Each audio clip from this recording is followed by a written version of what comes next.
나는 하나님을 예배하는 예배자입니다.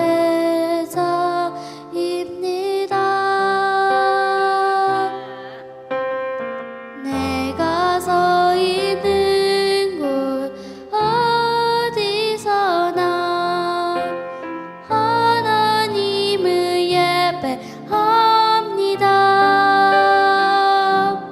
내 영혼 거룩한 은혜를 향하여 내 마음 완전한 하나님 향하여 이곳에서 바로 이 시간 하나님을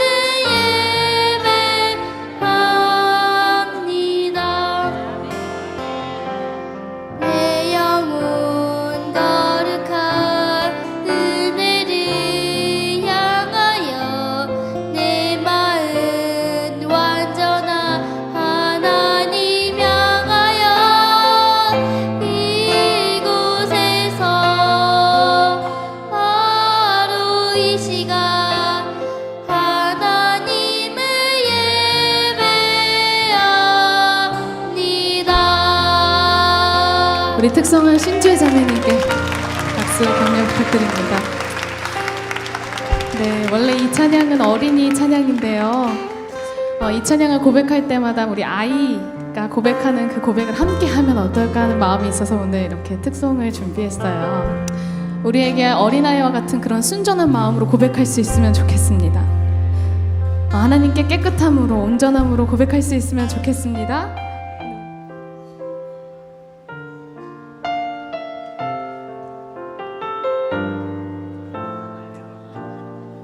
이제 사도신경으로 우리의 신앙을 고백하겠습니다. 나는 전능하신 아버지 하나님, 천지의 창조주를 믿습니다. 나는 그의 유일하신 아들, 우리 주 예수 그리스도를 믿습니다.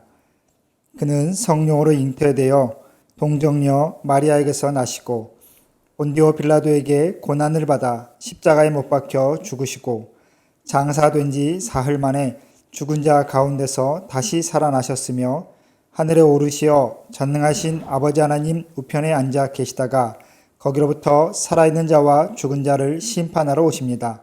나는 성령을 믿으며 거룩한 공교회와 성도의 교제와 죄를 용서받는 것과 몸의 부활과 영생을 믿습니다. 아멘.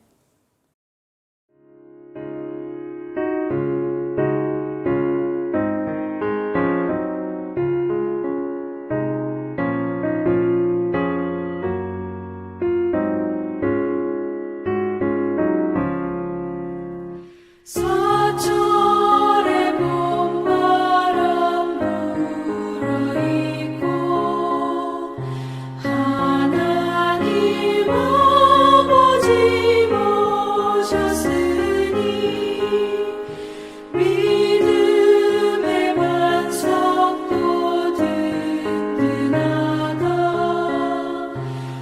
우리 집 즐거운 동산이라 고마워라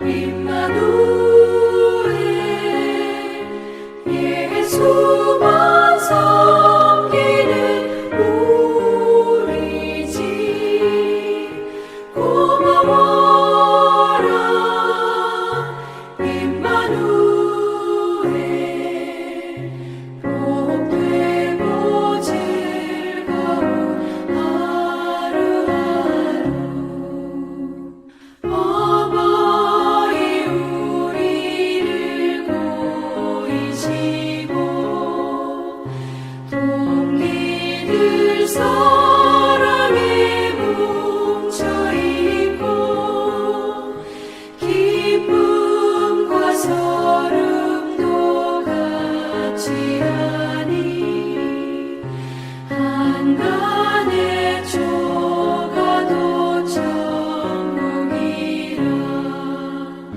고마워라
여기는 우리 집 고마워라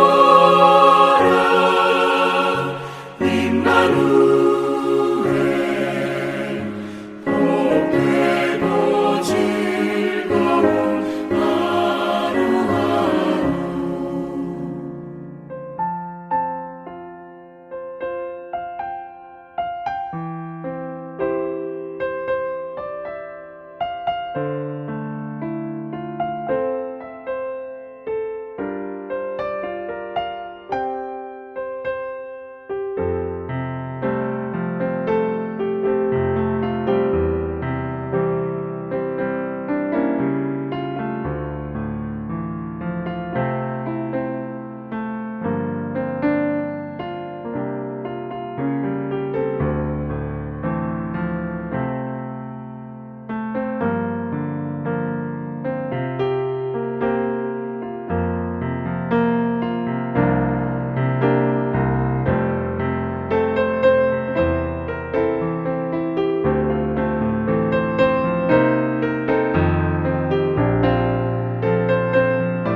우리의 생명이 되시는 하나님, 주님의 은혜를 감사드립니다.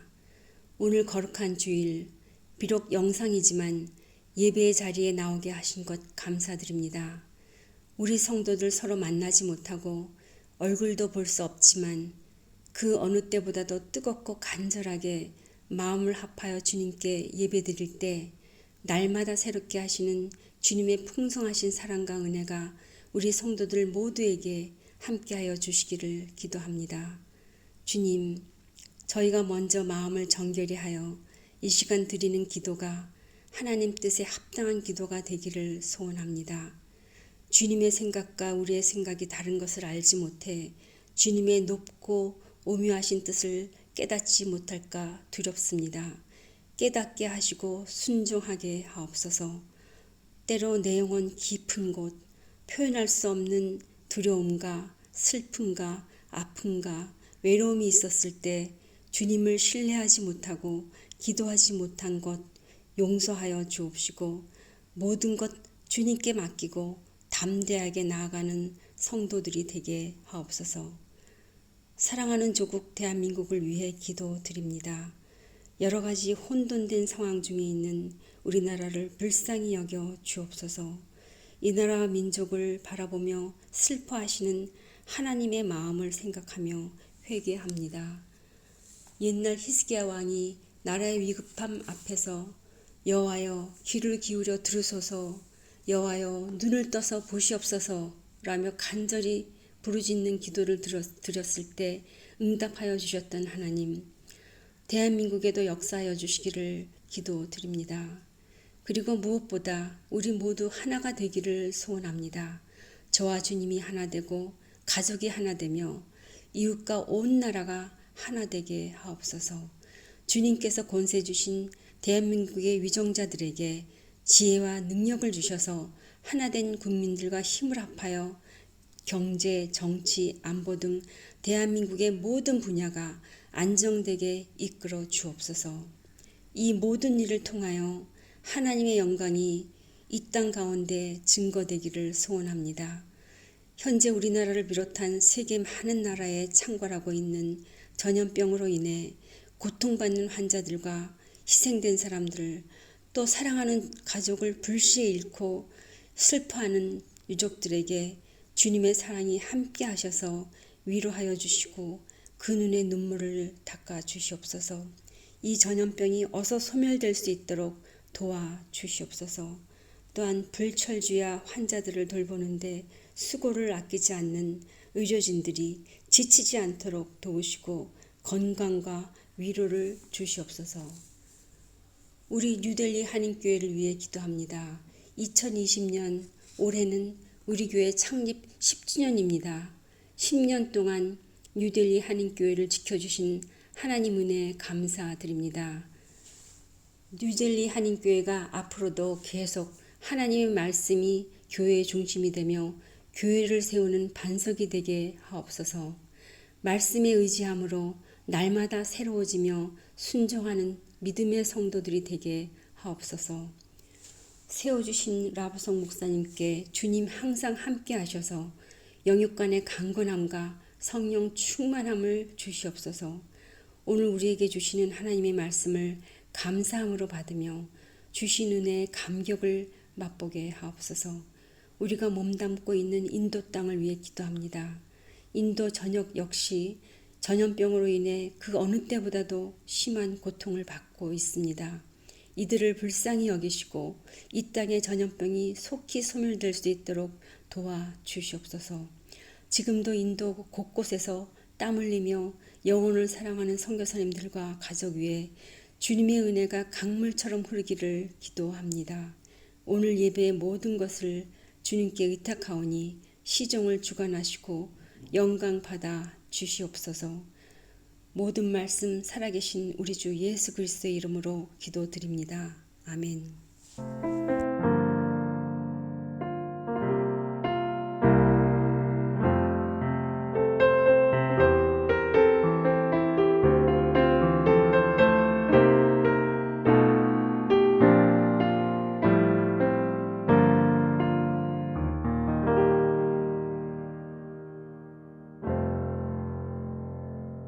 우리 함께 기도하시겠습니다. 우리 생명의 주인 되신 하나님 아버지, 이 자리까지 우리를 그 사랑의 품 안에 안아주시고 믿음의 평안을 누릴 수 있게 해주시니 감사합니다. 모든 상황 속에서 오직 주님만을 바라볼 수 있는 그 믿음을 이 시간 우리에게 더하여 주옵소서. 이제 말씀을 듣습니다. 말씀을 전하는 자나 듣는 자 모두의 죄와 허물을 십자가의 보혈로 덮어주시고 하나님의 말씀만 살아있는 시간 되게 하여 주시옵소서. 예수님의 이름으로 기도합니다. 아멘. 오늘 우리에게 주신 하나님의 말씀은 로마서 13장 11절부터 12절의 말씀입니다. 제가 말씀을 읽겠습니다. 또한 너희가 이 시기를 알거니와 자다가 깰 때가 벌써 되었으니 이는 이제 우리의 구원이 처음 믿을 때보다 가까웠음이라. 밤이 깊고 낮이 가까웠으니 그러므로 우리가 어둠의 일을 벗고 빛의 갑옷을 입자. 아멘. 사랑하는 성도 여러분, 잘 지내고 계십니까? 주중에 제가 전화로 연락드렸던 모든 성도님들의 대답은 한결같았습니다. 목사님, 잘 견디고 있습니다. 여러분, 잘 견디고 계신다면 정말 잘하고 계시는 겁니다. 견딤이 쓰임을 결정한다 라는 글을 쓰셨던 정호승님의 말처럼 오늘의 우리의 견딤이 앞으로 이제 우리가 세상 가운데 어떻게 믿음을 나타낼 수 있을지를 결정하는 중요한 계기가 될 것입니다. 지난 4월 한 달 동안 많은 분들이 한국으로 들어가셨습니다. 현재 자가격리 기간을 갖고 계신 분들도 계신데 모두 편안하게 쉬시고 하루빨리 생활이 안정되시기를 기도합니다. 4월 초에 최하진 집사님께서 들어가셨는데 들어가시기 전에 저에게 전화를 주셨습니다. 우리가 이미 알지만 우리 최하진 집사님은 올 여름에 귀임을 앞두고 계시지요. 그리고 매주일 강단의 꽃꽂이를 통해서 우리에게 큰 기쁨을 전해 주셨습니다. 그런데 이제 귀임을 앞두고 이번에 갑작스럽게 들어가시면서 너무나 큰 아쉬움이 두 가지가 남는다라고 제게 고백하셨습니다. 첫 번째는 이렇게 우리 교회가 갑작스럽게 인터넷 영상 예배를 드리게 되면서 그 전주가 마지막 꽃꽂이를 할 수 있었던 순간임을 알았더라면 더 최선을 다했을 텐데 라는 아쉬움이 들었다라는 겁니다. 그리고 두 번째는 앞서 귀임하신 분들이 마지막 귀임 전 예배를 드리시면서 기도와 환송을 받으셨는데 그것도 본인에게는 허락되지 않은 일인 것 같아서 너무나 아쉽다라고 고백하셨습니다. 귀임하기 전에 귀임 인사하고 환송 받으면서 또 축복기도 받는 것이 너무나 당연한 것이라고 생각했었는데 그것도 하나님께서 허락해야지만 할 수 있는 것이었구나라는 것을 알게 되셨다라는 겁니다. 우리의 삶에 당연한 것이 없다. 매 순간이 하나님이 허락하신 그 순간임을, 그 시간임을 깨닫게 되는 요즘입니다. 이 순간을 견디는 것에 머물지 말고 오늘 하루 주어진 것에 최선을 다하며 감사할 수 있기를 소망합니다. 지난주에 말씀으로 전한 것처럼 생각나시는 분들, 또 마음에 되새겨지는 그 분들에게 사랑의 빚을 전하시며 마음껏 사랑의 부담을 전하시는 한 주가 되시기를 축원합니다. 철학을 꽃피웠던 그리스에는 두 가지 시간의 개념이 있었습니다. 많이 들어보셨겠지만 크로노스와 카이로스라는 개념입니다. 먼저 크로노스는 우리가 일반적으로 아는 객관적인 시간입니다. 오늘을 살아가는 시간, 우리가 시계와 달력을 통해서 확인할 수 있는 시간인 것이죠. 제가 지금 이렇게 설교를 하고 있는 이 시점의 크로노스는 아마 2020년 5월 3일 오전 10시 몇 분쯤 됐을 것입니다. 모두에게 동일하게 주어진 이러한 객관적인 시간을 바로 크로노스라고 합니다. 그런데 이에 반대되는 이와는 조금 다른 개념이 바로 카이로스라는 시간의 개념입니다. 매주 그냥 이렇게 흘러갔던 그 시간 가운데 우리에게 특별한 의미를 전해주는 순간, 그것이 바로 카이로스입니다. 이 카이로스는 헬라어로 조각하다, 새기다 라는 동사입니다. 그 동사에서 파생된 의미이지요. 정리하자면 우리에게 무심히 흘러가는 크로노스의 시간 속에 깊은 흔적을 남기며 새겨지는 시간, 그것이 바로 카이로스다라는 겁니다. 저와 여러분은 올 한 해 똑같은 크로노스를 지나고 있습니다. 분명 같은 시간을 지나고 있지만 이 시기를 기억하는 우리의 카이로스는 다 제각각 틀릴 것입니다.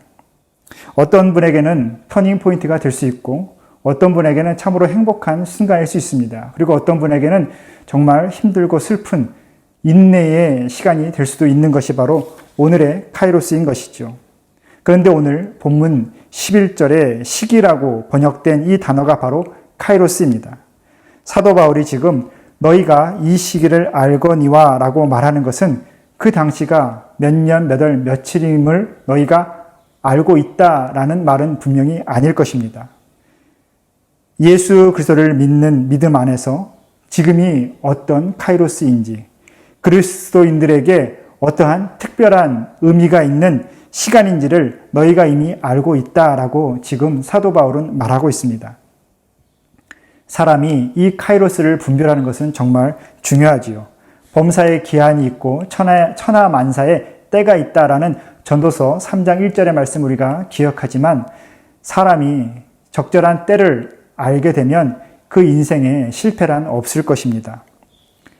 내가 지금 직장을 옮길 타이밍인가? 내가 자녀를 가질 때인가? 내가 사업을 시작할 때인가? 내가 이 만남을 해야 될 때인가? 그러한 선택의 순간 가운데 우리는 우리의 삶이 그 결과에 따라 크게 달라지는 것을 경험하고 있습니다. 요즘 우리가 겪고 있는 이 코로나 바이러스로 인한 이 사태도 초기 대응에 아쉬운 점이 있습니다. 이 코로나 바이러스의 확산이 중국 우한 지역을 기점으로 전 세계적으로 확산되었다는 것이 일반적인 견해입니다. 그 기록을 한번 제가 찾아봤습니다.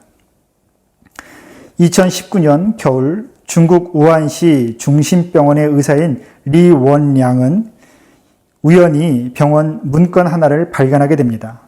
2003년 중화권에서 인명피해를 냈던 중증급성 호흡기 증후군인 사스와 유사한 증상을 보이는 환자 7명이 발생했다.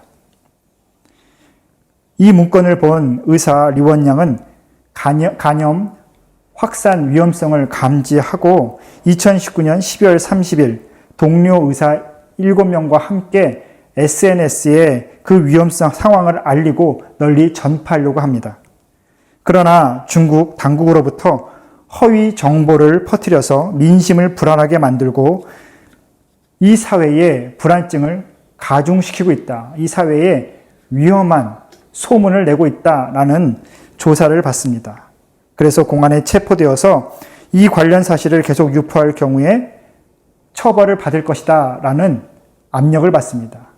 그래서 리원양은 동료 의사 포함 7명과 함께 자신들이 잘못했다, 잘못 인식했다라는 자술서를 쓰고 공안에게서 풀려나게 됩니다. 그리고 그 이후에 이 코로나 바이러스는 우한시를 넘어 전 세계적으로 확산되게 되지요. 이에 따라 중국 당국은 2020년 1월에 이 리원양과 그 의사들에게 공식적으로 사과하였습니다. 하지만 이미 알고 계신 분도 계시지만 최초 이 사실을 이렇게 발견했었던 의사 리원양은 계속해서 환자들을 치료하다가 올해 2월 달에 확진 판정을 받고 그 병세가 악화되어서 사망하였습니다. 하나의 상황을 보면서 그 시점이 초기 대응할 수 있는 최적의 시기라고 여겼던 그 시각과 아직 시기상조이고 그렇게 민심을 동요시키는 것은 잘못이라고 여겼던 그 시각이 상반되어 충돌하였지요. 이 카이로스에 대한 관점의 차이가 현재 전 세계를 팬데믹의 공포에 밀어넣는 엄청난 결과를 초래한 것일지도 모릅니다.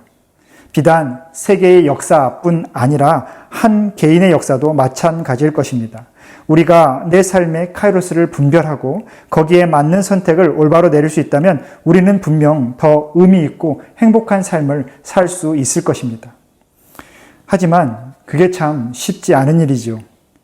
다른 사람이 어떤 때를 살고 또 무엇을 해야 할 때인지를 우리는 잘 볼 수 있습니다. 다른 사람의 경우는 오히려 우리의 눈에 잘 띄인다라는 겁니다. 그런데 막상 자신이 필요한 때, 자신이 해야 될 때는 잘 분별하기가 어렵습니다. 실제로 그리스 신화에는 카이로스라는 신이 있습니다. 별명이 기회의 신이죠. 이 카이로스라는 신의 모습은 좀 독특합니다. 앞머리가 길게 내려와 있고 뒷머리는 하나도 없습니다. 그리고 날개가 달려 있죠. 이 모습이 어떠한 것을 상징하는지 여러분 아시죠? 기회란 것은 앞에서 순식간에 달려와서 우리 곁에 머물지 않고 그대로 빨리 지나간다라는 겁니다. 그리고 한번 지나간 기회는 잡을 수 없다라는 것이죠. 우리가 해야 되는 결정적인 선택의 순간도 그렇습니다. 앞에서 다가오는 그 시간을, 그 기회를 우리가 준비하는 마음으로 있다가 막상 그 기회의 순간이 왔을 때 붙잡지 않으면 우리는 그 시간이 지나간 다음에 결코 돌이킬 수가 없습니다. 그 선택의 결과는 우리가 늘 책임져야 되는 것이죠. 여러분, 주님이 저와 여러분에게 또 우리 교회에게 이 시간과 기회를 분별하여 붙잡을 수 있는 그 지혜를 주시기를 소망합니다. 그런데 오늘 바울 사도는 지금 저와 여러분에게 우리가 이 카이로스를 잘 알 거라고, 그러니 이 시기에 맞는 삶을 잘 선택하라고 강조하고 있습니다. 사도는 12절에서 오늘의 카이로스가 어떤 시대라고 이야기하고 있습니까? 네, 밤이 깊고 낮이 가까웠다고 말하고 있습니다. 그리고 11절에는 자다가 깰 때라고 우리에게 말씀하시죠. 이 시간의 개념을 한번 크로노스적으로 한번 생각해 보시겠습니까? 지금 바울 사도가 말하는 이때는 밤이겠습니까? 아니면 낮이겠습니까? 분간하기 참 어렵지요. 분명한 것은 아직 캄캄한 밤, 어둠이 있는 때라는 것은 확실합니다. 그런데 우리가 잘 알듯이 밤이 깊어지면 곧 아침이 다가오고 있다는 하나의 증거이지 않습니까? 밤이 깊어지면 깊어질수록 새벽 미명이 우리에게 다가오고 또 새벽 미명 다음에는 한낮에 그 밝음이 우리에게 오는 것이죠. 근데 오늘 말씀에서 전해주는 이때, 아직 어둠이 있고 낮이 오지 않은 이 때는 우리에게 참 미묘한 선택을 강요하게 됩니다. 아예 해가 떠서 날이 밝았다라면 우리는 우리의 일상을 그냥 시작하면 됩니다. 근데 아직 어둡기 때문에, 아직 낮이 오지 않았기 때문에 우리는 무엇인가 선택해야 됩니다. 조금 더 잘 것인지 아니면 지금 일어나서 낮의 때를 준비해야 될 것인지. 물론 이것은 자신의 역할에 따라서 그리고 자신이 어떤 위치에 어떤 자리에 있는지에 따라서 그 선택은 분명히 달라질 것입니다. 더 자도되는 사람도 있을 것이고 일어나서 빨리 무언가 준비를 해야 되는 사람도 있지요. 특별히 아이들을 학교에 보내야 되는 엄마의 입장이라면 아마 그 새벽 미명에 먼저 일어나서 정말 분주한 때를 보내게 될 것입니다. 하지만 우리에게 만약에 시계도 없고 알람도 없다라면 우리는 내가 언제 깨야 될지 알 수 있을까요? 시간과 때를 알 수 없는데 오늘 이 바울사도의 말은 우리에게 영적인 카이로스에 대해서 한번 생각해보라 라고 던져주는 메시지입니다. 마치 아직 어둠이고 분명히 낮이 올 것이지만 아침이 올 것이지만 그때가 언제인지 모르는 상황에서 지금 너희가 깨어있다. 이 깨어있는 이때에 너희는 어떻게 행동할 것인지를 한번 선택해라 라고 우리에게 말씀을 전하고 있다는 겁니다. 여러분, 영적인 카이로스는 이 땅에 있는 우리 모두 어느 누구도 알 수 없습니다. 주님이 언제 오실지, 우리 예수님께서 언제 우리와 함께 하실지는 아무도 판단할 수 없다라는 겁니다.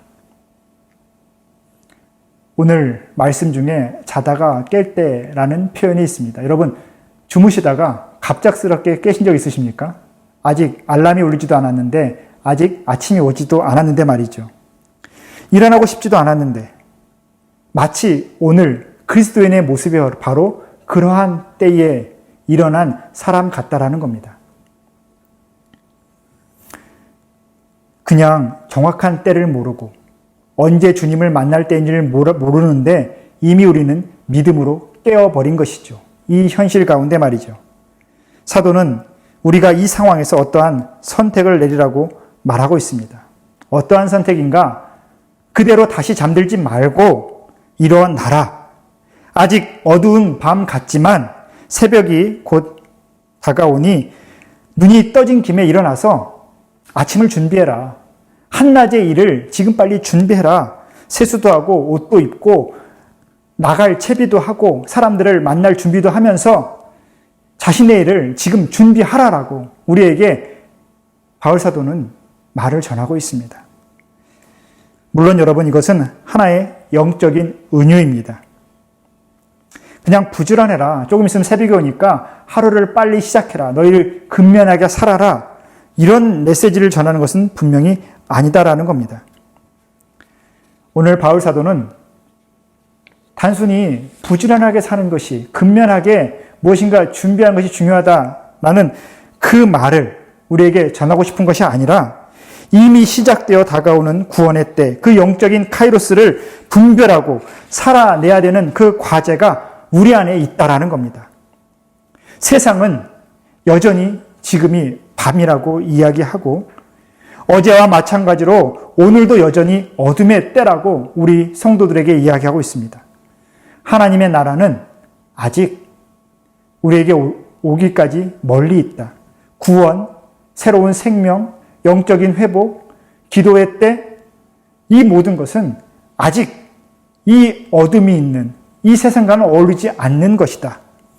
그렇게 우리에게 전해주고 있습니다. 하지만 세상 모두가 그렇게 이야기할 때에 우리 그리스도인, 우리 성도는 그 어둠에서 이미 깨었기 때문에 당당하게 말할 수 있어야 되겠습니다. 이미 구원이 시작되었다고, 천국의 아침이 밝아오고 있다고, 이미 과거와는 다른 시대가, 그 시간이 우리에게 시작되었다고 말이죠. 그래서 우리는 우리에게 이미 깨어진 이 삶을 바라보면서 이 새로운 시대, 이 새로운 시간에 합당한 삶을 이미 일어난 김에 영적으로 깨어진 이때에 한번 여기서 살아내고자 애쓰는 사람들이다라는 것을 오늘 바울 사도는 우리에게 가르쳐주고 있습니다. 여러분, 예수님께서 이 땅에서 처음으로 전하신 메시지가 무엇이었는지 여러분 기억하십니까? 네, 회개하라, 천국이 가까웠습니다 라는 겁니다. 마가복음에는 이 부분이 조금 자세하게 선포되어 있습니다. 때가 찼고 하나님의 나라가 가까이 왔으니 회개하고 복음을 믿으라. 하나님의 나라가 가까이 왔다. 또 회개해라. 지금 때를 준비해라. 이 말씀은 사실 예수님 말고도 다른 사람이 이미 먼저 전한 말씀입니다. 누가 전했죠? 네, 바로 세례 요한입니다. 세례 요한도 자신의 사역의 첫 발을 내디디면서 사람들에게 그렇게 얘기했습니다. 때가 찼고 하나님의 나라가 가까이 왔다. 세례 요한과 예수님께서는 동일한 메시지를 전했다라는 겁니다. 왜 그 메시지의 핵심이 하나님의 나라가 가까이 왔다라는 것이었을까요? 그 당시에 세상 사람들이 보기에 여전히 세상은 어두웠고 여전히 하나님께서는 응답하지 않으셨고 하나님의 나라가 오기까지는 너무나 멀리 있다라고 느껴지는 때였는데 왜 세례 요한과 예수님은 하나님의 나라가 가까웠고 이미 때가 되었다라고 선포하셨을까요?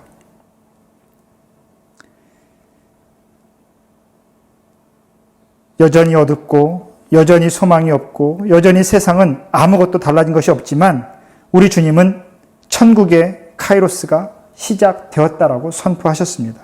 지금은 깊은 밤이 아니다. 변함없는 어둠의 때인 것 같지만 지금은 새벽 미명의 때다. 이제 곧 아침이 밝아올 것이다. 그러니 그 카이로스에 맞는 삶을 너희는 살아야 한다. 지금 어둠 가운데 깨어난 너희는 그 새벽의 삶을 반드시 살아내야 된다. 라고 우리 주님은 우리에게 말씀하셨습니다. 여러분, 예수님을 믿는 우리의 가장 근본적인 믿음의 자산은 바로 새벽을 살아가는 삶의 모습입니다. 새벽 미명을 살아가는 자의 모습. 그것이 바로 신앙인의 가장 기초적인, 기본적인 삶의 모습일 것입니다. 그러니까 예수님께서 말씀하시는 회개라는 것은 단순히 하나님의 말씀에 어긋나서 그 잘못된 행동을 고백하고 용서받는 것이 아닙니다. 단순히 착하게 살려고 무엇인가 내가 하나님 앞에 고백하는 그것이 회개가 아니다라는 겁니다. 여러분, 믿음의 모습은 단순히 착하게 사는 것이 아닙니다. 회개는 조금 더 본질적인 의미를 우리에게 생각하게 만듭니다. 예수님께서 말씀하시는 회개는 새로운 시대에 맞는 천국의 카이로스에 어울리는 새로운 삶의 방식을 선택하고 그것을 이 땅의 크로노스 가운데 살아내는 것, 바로 그것입니다. 밤에 어울리는 행동을 그만 멈추고 낮에 어울리는 모습을 어둠 속에서 먼저 행하는 것. 그래서 어둠의 일을 벗고 빛의 갑옷을 입어서 그래서 어둠의 공격, 아직 빛의 때가 아니다, 빛은 아직 없다라고 우리를 압박하는 그 어둠의 공격을 이겨내는 것이 바로 주님이 말씀하시는 회개인 것입니다. 그리고 그 회개의 때가 바로 오늘이라는 것을 사도 바울은 우리에게 전해주고 있습니다. 여러분, 예수님을 만난 그때가 바로 회개의 때이고 빛의 갑옷을 입을 때입니다. 그리고 그 빛의 갑옷을 입고 이 땅의 크로노스를 사는 오늘의 하루하루가 바로 우리의 카이로스입니다. 많은 사람에게 감동을 주었던 영화 죽은 신의 사회라는 영화를 기억하시는 분들 많이 계실 것입니다. 그 영화의 가장 인상 깊은 명장면 중에 하나는 키팅이라는 그 선생님이 웰튼 아카데미 학생들에게 오늘을 살라, 오늘을 즐기라 라고 일러주는 그 장면입니다. 라틴어로 카르페 디엠이라는 말이 바로 이 영화에서 언급되죠. 그래서 많은 사람들에게 영감을 주고 지금도 많이 회자되는 말입니다. 키팅 선생이 그 말을 하는 장면은 이렇습니다. 학생들을 이끌고 그 학교의 초기 졸업생들의 사진이 들어있는 유리 진열장 앞으로 아이들을 데려갑니다. 그리고 그 유리에 귀를 기울이는 흉내를 내지요. 그리고 그 졸업한 선배들이 지금의 너희들에게 어떠한 이야기를 하는지 한번 들어보라고 학생들에게 이야기합니다. 그러면서 어떤 조언을 하는가? 그 학생들이 귀를 기울이자 키팅 선생은 이렇게 이야기합니다. Carpe diem, seize the day, boys, make a life extraordinary. 얘들아, 오늘을 붙잡아라. 인생을 정말 특별하게 만들어가라. 조용히 그들에게 이야기하죠. 내일에 대한 염려나 어떠한 기대로 오늘의 행복을 소홀히 여기거나 놓치지 말라고. 지금 현재에 집중해서 하루하루를 감사히 살라는 그 메시지를 그 영화에서 키팅 선생은 전해줍니다. 저는 오늘 이 사도 바울의 말씀을 묵상하다가 그 영화의 장면이, 바로 이 장면이 묵상되었습니다. 키팅 선생의 말이 동의가 되지요. 지금의 시간을 충실히 감사하며 살고 즐기는 것, 물론 너무나 중요합니다. 그런데 분명한 것은 그 키팅 선생의 관점과 우리 그리스도인들의 관점은 틀리다라는 겁니다. 사람들은 카르페 디엠이라고 이야기하면서 무엇을 강조하느냐? 우리에게 죽음이라는 유한한 삶이 있으니 그 죽음이 다가오기 전에 오늘을 충실히 살아라 라고 이야기하는 것입니다. 근데 오늘 바울 사도는 우리에게 이 현재를 중요하게 여기라고 일러주면서 그 이유는 좀 다르다라고 분명히 말해주고 있습니다. 언젠가 죽게 될 유한한 삶이기 때문에 이 현재를 중요시 여기라라는 말씀이 분명히 아닙니다. 이미 우리는 부활의 시간을 오늘 여기서 살아냄으로써 이 땅이 하나님의 나라임을, 이미 죄와 사망의 심판을 받았고 부활의 능력이 이 땅 가운데 역사하고 있음을 증거해야 되기 때문에, 그것을 삶으로 선포해야 되기 때문에 바로 오늘을 중요시 여겨야 된다라는 겁니다. 마치 예레미야가 유다의 멸망을 눈앞에 앞두고 있으면서 그 땅이 반드시 회복되리라는 믿음을 가지고 아나돗의 땅을 사는 것처럼, 그 예루살렘의 땅을 미리 사는 것처럼 우리는 이 땅이 이미 하나님께서 회복해 가시고 만져가시는 역사 가운데 있음을 우리는 미리 선포해야 되는 것입니다. 결국 세상은 두 가지 관점의 싸움입니다. 여전히 밤이며 계속 밤일 것이다. 그리고 그 밤에 필요한 것들을 가지기 위해서 노력하고 최선을 다해서 애쓰면서 살아라고 말하는 그 세상의 논리, 그 어둠의 관점, 그 믿음과 아니다. 이미 해는 떠오르고 있고 아침은 시작되었으며 하나님의 나라는 우리 안에 이미 들어와 있다.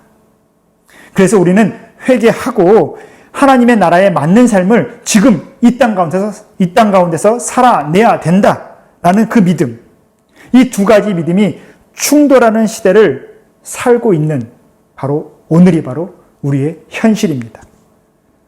사랑하는 여러분은 인생의 시간이 어디에 속해 있다라고 생각하십니까? 다가오는 주님의 그 빛 가운데 머무시겠습니까? 아니면 이 땅의 어둠 가운데서 여전히 머물러 계시겠습니까? 부디 이 땅에서 하나님의 나라를 살아내시기를 주님의 이름으로 축원합니다. 한 가지 지난주의 일상을 나눠보려고 합니다. 지난주에 한 선교사님으로부터 연락을 받았습니다.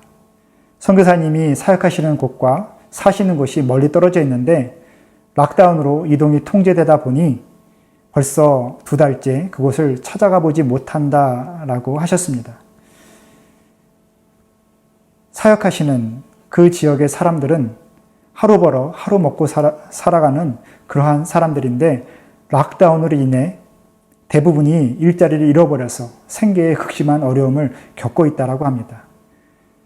특히나 그곳에서 우리 선교사님과 함께 협력하시는 인도 현지인 사역자가 있는데 좀 도와달라고 전화를 한 지가 벌써 1달이 넘었다고. 근데 아직도 찾아가 보지 못하고 있다라고 말씀하셨습니다. 그러다가 저에게 전화 주시는 그날 새벽에 그 인도인 사역자가 도움이 너무 필요해서 이 선교사님을 찾아왔다고 합니다. 오토바이로 1-2시간을 달려서 선교사님이 사시는 근처까지 찾아왔었는데 결국 경찰의 검문에 걸려서 그 통제에 의해서 다시 빈손으로 돌아갔다라고. 그래서 새벽 6시에 그 자신의 집으로 돌아가는 인도인 사역자가 선교사님에게 전화를 했다라는 겁니다. 그래서 선교사님이 너무나 마음이 안타까워서 기도하시다가 제가 생각이 나서 조금 저에게 도와줄 수 없냐라고 부탁을 하시려고 저에게 전화를 하셨다라는 것이었습니다. 제가 무슨 대단한 능력이 있어서가 아니라 그저 한인교회를 사역하고 있으니 저희 성도님 중에 이 락다운 기간 중에 이동 허가증을 받은 분이 계시거나 아니면 혹시나 조금 사정 가운데 다니실 수 있는 분이 계신지 알아봐 달라고 저에게 부탁하시고자 전화하신 것이었습니다. 우리가 다 알다시피 지금 인도는 락다운으로 이동이 엄격히 통제되어 있습니다. 특히나 이 선교사님이 사시는 지역은 그 근처에 확진자가 발생되어서 락다운보다 좀 더 격상된 통제 지역, 시일드로 선포된 지역이었습니다. 그래서 저는 언뜻 생각하기에 이 일 자체가 도시를 통제하고 있는 인도 정부의 행정 지침을 어겨야 되고 개인적으로 편법을 모색해야 하기에 옳지 않은 일 아닌가라는 생각을 하게 되었습니다. 그리고 부탁을 드릴 만한 교회 성도님은 그 가정에 어린 아이도 있어서 코로나 바이러스 위험 지역으로 시일드된 그 동네를 같이 가자고 제가 말하기가 참 미안스러웠습니다. 이래저래 마음이 불편했고 솔직히 처음에는 내키지 않았습니다. 그런데 선교사님의 말씀을 곰곰이 되짚으면서 기도하다가 저도 점점 감동이 되었습니다. 얼마나 간절했으면 그 인도인 사역자가 그 먼 길을 달려서 그 새벽에 선교사님을 찾아왔을까. 그렇게 도움을 받고자 정말 간절함으로 찾아왔다가 빈손으로 돌아가야 되는 그 사람의 마음은 어떨까. 그래서 저도 결단하고 우리 교회 집사님께 연락을 드렸습니다. 좀 도와줄 수 있겠냐고. 그런데 그 집사님께서도 흔쾌히 수락하고 자신의 차를 가지고 저희 집으로 달려와 주셨습니다. 그래서 저희는 먼저 선교사님께서 사시는 그 지역 근처에 가서 물건을 전달받았습니다. 그리고 그 현지인 사역자가 있는 그 현지 마을까지 길을 떠나게 되었지요. 가는 그 길은 핫스팟으로 통제된 지역을 지나야 되고 주 경계를 넘어가야 되기 때문에 검문과 통제가 아무래도 걱정이 되는 여정이었습니다. 그리고 막상 검문에서 요구하는 공식적인 이동 허가증을 제가 제시하지 못했을 때 어떤 처벌을 받게 될지 또 어떠한 불이익을 받게 될지 인간적으로도 고민되는 그러한 일이었습니다. 하지만 출발하면서 이런 확신으로 기도하게 되었습니다. 첫 번째는 이 일이 하나님께서 원하시는 일이라면 이 길은 열릴 것이다. 그리고 하나님께서 여시는 길이라면 굳이 변명을 하거나 선한 거짓말을 하지 않아도 될 것이다. 그렇게 확신을 갖고 기도하며 길을 가게 되었고 하나님께서는 하나님의 일을 이루어 주셨습니다. 장거리 이동의 피곤함 외에는 아무런 방해나 검문을 받지 않고 아주 무사히 잘 다녀왔습니다. 그리고 그 현지인 사역자에게 정해진 물건을 잘 전달하였지요. 돌아와서 그 현지인 사역자에게 연락을 받았는데, 물론 선교사님을 통해서 연락을 받았는데, 저희의 그 다녀감으로 인하여 그 지역의 250여 가정, 약 1200여 명의 사람들이 이제 살 수 있게 되었다는 겁니다. 그동안 그곳에서 사역을 통해서 하나님의 사랑과 그 은혜의 나눔을 열심히 전해왔는데, 이제 그 말씀이 현실 가운데 이루어지고 증거되는 역사를 그 사람들에게 보여줄 수 있어서 너무나 행복하다고, 기쁘다라고 고백하시는 소식을 들었습니다. 예수님께서도 늘 말씀하셨죠. 사람이 우선이고 생명이 먼저다. 그래서 사랑은 모든 율법의 완성이 아니겠습니까? 그리고 그날 저녁에 이 모든 상황을 묵상하면서 특별한 감동이 들었습니다. 그 지역의 250여 가정을 불쌍히 여기셨던 하나님께서 그 인도인 사역자 한 사람의 마음을 간절함으로 움직이셨고, 그 새벽에 선교사님 그 한 분을 찾아가게 만든 것입니다. 그리고 그 상황을 전해들은 그 선교사님의 긍휼의 마음과 그 간절함이 저의 마음과 저희 집사님의 마음을 움직였고, 또 저희의 그 작은 수고로움으로 인하여 그곳에 250여 가정에게 새로운 삶, 안정된 삶의 길이 열린 하나님의 은혜의 역사, 믿음의 현실이 그곳에서 증거되어진 것이죠. 여러분, 하나님의 카이로스는 결국 하나님께서 찾으시는 한 사람의 마음과 그 결단으로 우리 현실 가운데 나타나는 것입니다. 대단히 준비가 필요하고 무엇인가 거창한 일이 있어야 되는 것이 분명히 아닌 것 같습니다. 오늘이 어린이 주일이기도 한데, 저는 우리 아이들이 하나님께서 찾으시는 그 한 사람이 되기를 기도합니다. 하나님께서 사람의 간절함을 들으시고 이 땅에 하나님의 은혜를 전하고자 하실 때에 하나님과 사람의 눈에 뜨일 만한, 하나님과 사람의 눈에 꼭 필요하다라고 보여지는 그 한 사람이 우리 아이들이 되기를 소망합니다. 그래서 우리 아이들이 하나님께서 필요하신 곳에서 자신의 쓰임을 풍성히 잘 감당할 수 있기를 주님의 이름으로 축원합니다. 우리 교회의 교회학교 그 부서의 이름에는 특별한 비전이 담겨 있습니다. 우리 초등학교 아이들 꿈 자람부, 하나님 나라의 꿈이 자라는 세대, 그리고 우리 교회의 청소년부는 꿈 이룬부, 하나님 나라의 꿈을 이루어가는 세대라는 뜻을 담고 있습니다. 여러분, 그 비전처럼 우리 교회의 우리의 자녀들이 이 땅을 세상의 현실이 아닌 하나님 나라의 현실로 살아낼 수 있게 되기를 다시 한번 소망합니다.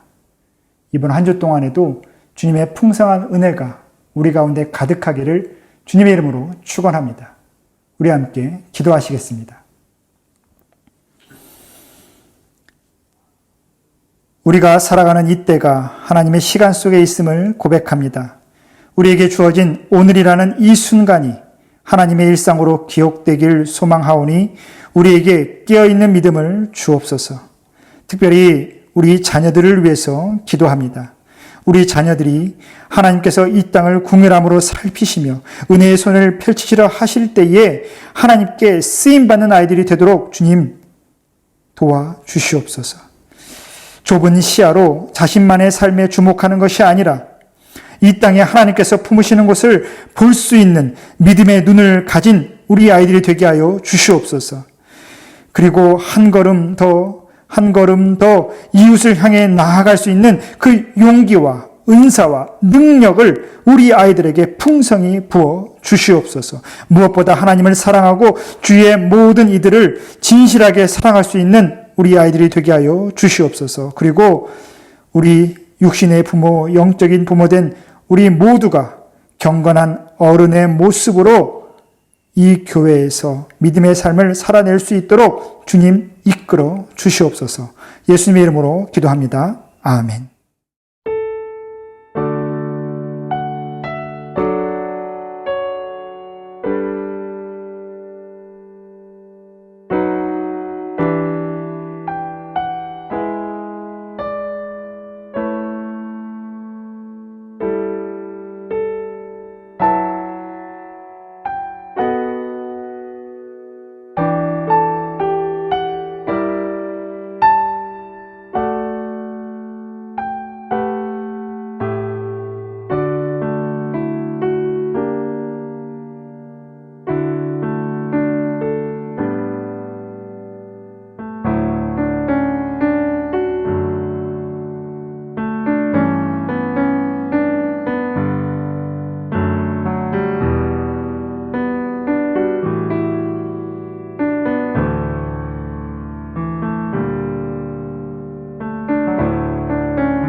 오늘도 우리의 삶의 자리마다 하나님의 평안을 주시니 감사합니다.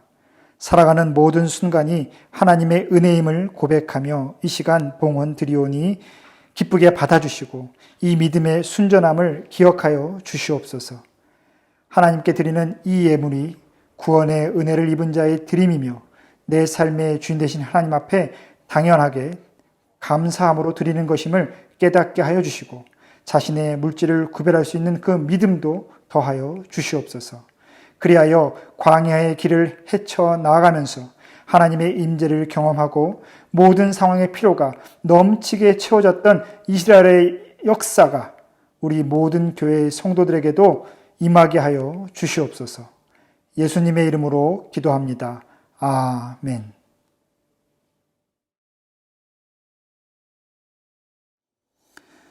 이제는 우리 주 예수 그리스도의 은혜와 하나님 아버지의 다함없는 사랑과 성령 하나님의 감동, 감화, 교통하심의 역사가 이 땅을 살아가며 하나님의 카이로스를 깨어있는 믿음으로 살아가려고 결단하는 이곳에 있는 모든 성도들의 그 기도 위에 그리고 모든 상황 속에서 오직 주를 바라보며 자신의 사역을 감당하고 있는 이 땅의 모든 하나님의 사역자들 위에 또한 하나님의 돌보심이 아니면 단 하루도 살아갈 수 없는 이 땅의 모든 영혼들 위에 지금부터 영원히 함께 하시기를 간절히 축원하옵나이다.